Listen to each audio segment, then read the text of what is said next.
As the second whitest state in the US, Maine is not renowned for its ethnic diversity. Yet here amongst the New England clapboard buildings, We'll use the talking piece. a program is underway rooted in global indigenous cultures. It asks fundamental questions about the nature and purpose of criminal justice in the US.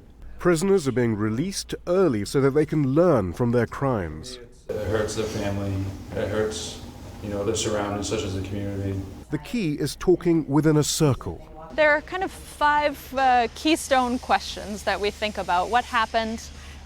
What were folks thinking at the time or feeling at the time of that incident? What have they been thinking or feeling related to it since it's taken place? Who has been affected and in what ways have they been affected? And what needs to be done to make things as right as possible? I was feeling anxious. Juvenile offenders in Maine can escape incarceration altogether if their victim is prepared to seek redress through restorative justice instead of prison. There are too many people in prison and that they're too young. Like Charlotte, a gallery owner who chose to confront the two boys who robbed her to make them understand why what they did was wrong instead of having their lives potentially ruined irrevocably by jail time. I just had the feeling that the kids who had done that had never really felt connected with the community. Come out so much. Restorative justice began to catch on in the US as incarceration levels reached record numbers and the damage to communities was recognized.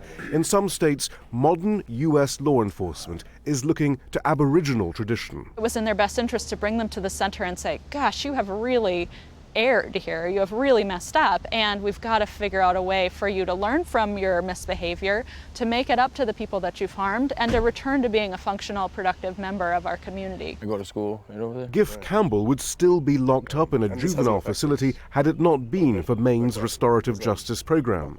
It was like they were setting the kids up for failure rather than setting them up for success. Giff broke into and vandalized a house when he was 12 years old. He's since worked for the homeowners and paid them restitution. The first meeting was really emotional because he was telling us how much damage we caused.